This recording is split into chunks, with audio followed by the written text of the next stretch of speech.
What's good, guys? We're back at it again with another video.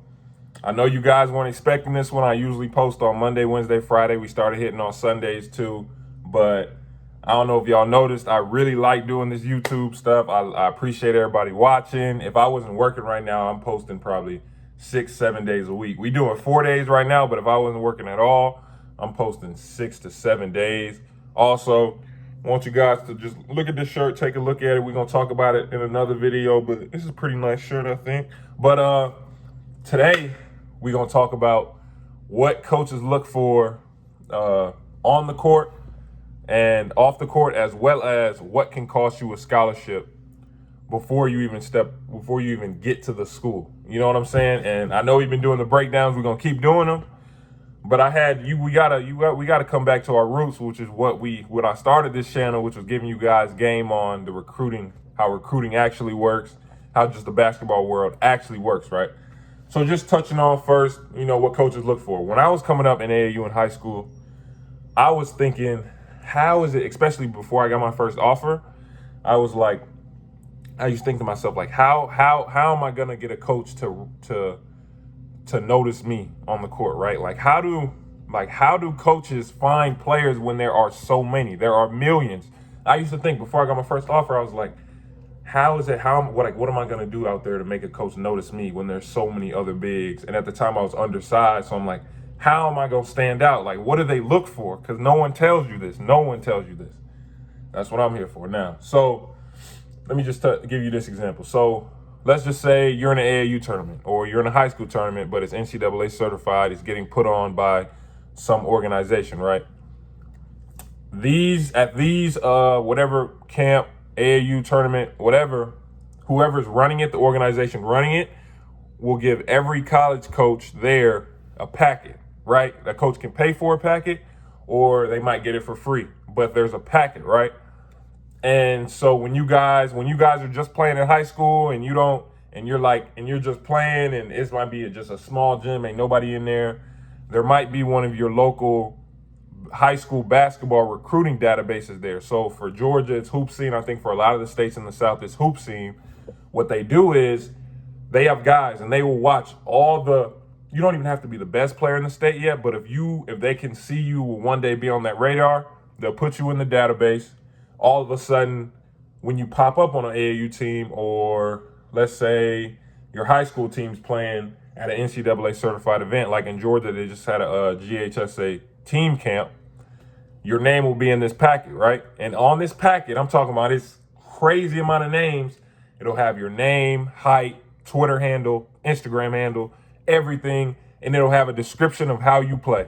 It'll have a description. So for me, when I got to college, I don't even think my college coaches knew this, but I ended up, when I was in one of their offices, somehow I ended up finding, I don't want to say found, but it was just out, and it was mine from high school, what mine was. And at the time, I'm 6'7", 235, and it says elite motor, shot blocker, rim runner.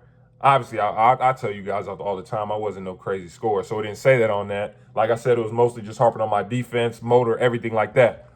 So when coaches get this list, they know when they walk into wherever you're playing at, they see it and they're like, okay, in my program, my head coach is going to tell me what I need to recruit.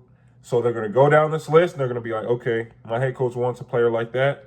He wants a player like that. He wants a player like that. Another thing that the recruiting databases will do, they will project you. So they'll say on the paper if they think you're a high major player, a mid-major player, or a low major player, which is how sometimes the kids fall through the cracks, right? So like Ja Morant, he probably was on that list as a low major player. It probably said it on the paperwork, low major. So a lot of coaches won't go look. I'm telling you, a lot of people don't realize it works like this, but coaches, like, if you get tagged as a low major guy early by a recruiting database, a lot of schools won't even go look at you because, okay, everyone already says he's this, which is why a lot of players do fall through the cracks sometimes. So, like I said, they go there, they find your name, they find what you look like, then the coach sits down. Your game's about to start. They looking at First of all, they watching you. They watching how you interact with your coach. When you on the bench, they watching how you sitting there. You sitting there like this. We've talked about this a little bit in the other video. Are you like this? Are you sitting on the bench like this? Or when you're not in the game? Or are you attentive? Are you clapping up your teammates when everybody's scoring? They have a good defensive play. They looking at, I'm telling you, they looking at everything, right? You get on the court. Ref calls a foul on you.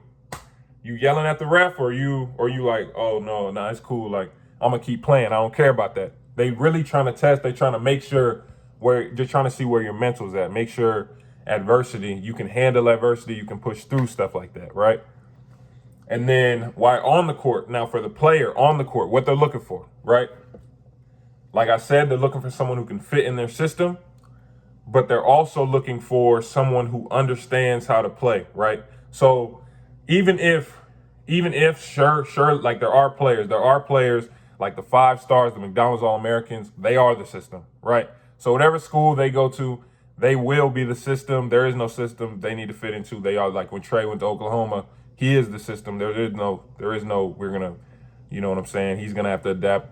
They adapt to him. So for those players, there is that, but for a majority of players, they're just trying to find someone to fit their system, right? So when you're on the court, you got to make sure everything you do is extremely high effort, extremely high motor all the time. Offense, defense, don't let them see you slacking at all. Another thing, make sure you know your plays, AAU plays. They looking at that. Can he remember, even just because in AAU we don't run a lot of plays. So if you can't remember a couple plays in AAU, what you going to do when you get to college and we have literally 15 bro, we might not use them all, but we got them, all those plays, and you got to be able to remember them like that, because it might be an end of a game. Coach says, oh yeah, run this. And if you don't remember that play when coach says run it, you might not play. Like your minutes going to drop crazy for the rest of the year. So they looking at that. They looking at, can you make simple plays? Can you make simple reads? Can you come off a ball screen? Okay, the big comes up, make that drop off and make it, and it's simple, it's not forced. Or if the big doesn't come up, can you just pull up? You know what I'm saying? Can you finish through contact? Things like that. But one thing they're really not, and moving into, what they're not looking for, that flashy, and I'll show you guys in the breakdown. Most of the players I like the most, they aren't like crazy. Like, they make it look extremely simple. That's what it is. And that's one thing I tell everyone about Zion and my experience playing with him, bro. He didn't do anything crazy. Like, he never would just you know what I'm saying, really trying to break somebody down, or really trying to show out. This dude would do the most simple moves I've ever seen, but no one could stop him. And that's when I knew this dude is a pro, because that's what pros do. And I said in the videos, they make things look so easy, like effortless. I'm talking like with Z, we had a play called Z. He just get it at the high post. I'm on he's on the, because he's left-handed, right? He'd get it on the left high post. I get it on the right. Our point guard throws it to Z. I just go like set a down screen on like the guard in the corner, but it's really dummy action. And all he did, rip, open up, rip to his left hand. Is 2 points every single time. Simple stuff. Coach is looking for guys who can make the game look simple, right? Just simple. Now, how you can lose your scholarship, right? 1,000 different ways. And I've seen it 1,000 different ways. One of the biggest ways, social media. Now, they don't tell you, well, they tell you this. Yeah, coaches look at your Twitter. They look at your, bro, they look like you don't, like they tell you this all the time, but I'm gonna tell you guys again. You shouldn't have any cuss words on your feed.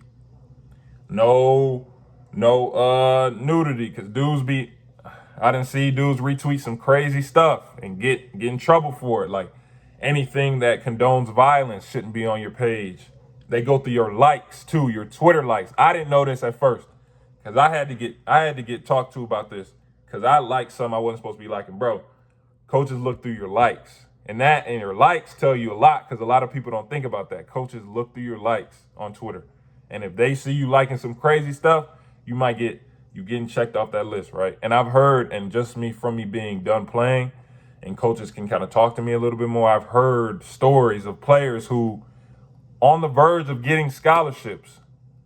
Coaches go to their Twitter and look on their likes because no one thinking about it. No one thinking about checking their likes, what I'm liking, and they lose it. And the coach is like, oh yeah, I'm not messing with that kid because he obviously don't have his priorities right. He doing all this stuff. Like, you guys got to really take that stuff seriously. And then grades, obviously, because obviously you got to have a minimum GPA to even play in college.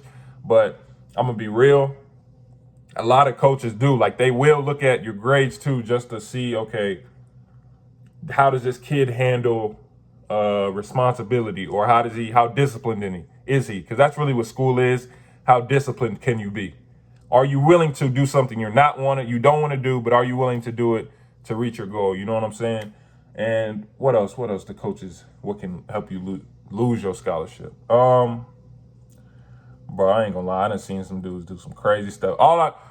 For those two things I just said, and people know right from wrong.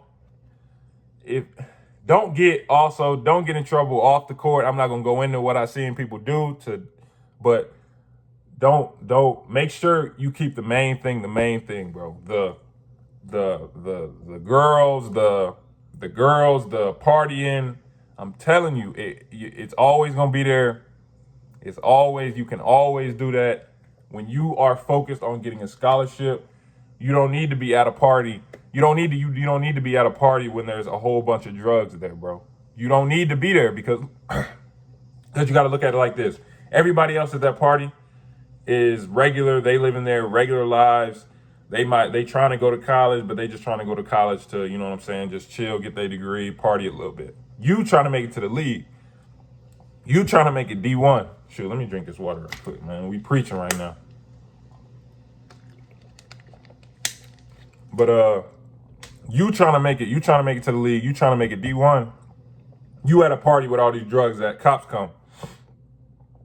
And let's be real, a lot of the time, at least for basketball players, let's be real, we do have a lot of African-American basketball players. So let's just say you at a party, cops pull up, you a recruit. Next thing you know, situation unfold and you're there, and all they care about is that you're there, bro. And guess what? You going to jail, all of a sudden it's on your record and your career might be over with. Or I seen a story, I don't mean to make this video get too long, but I'm really trying to let y'all understand this. Or I just seen recently there was a kid, I don't even remember what school it was out west. I don't even think, he was there for maybe summer workouts. It was right before he went to school for summer workouts. He went to a party, got into an argument with a dude. And you know, with us basketball players, we extremely tall. So people are not gonna want to fight you when you tall, bro. Like, people gotta understand that people don't want to fight you when you 6'8", 6'9". So what is somebody gonna do when they real small? And the dude actually end up, ending his life, the basketball player's life. So I'm really trying to tell you guys, you have to keep the main thing. Make sure you're focused on basketball. Everything else can come later. Just make sure you focus on basketball and you're gonna get to that next level and you're gonna succeed. Man, I miss doing these, just sitting down talking to you guys. We're going to keep doing that as well as the breakdowns. Like, share, subscribe, turn on post notifications. We still going to be back at it tomorrow with a new video.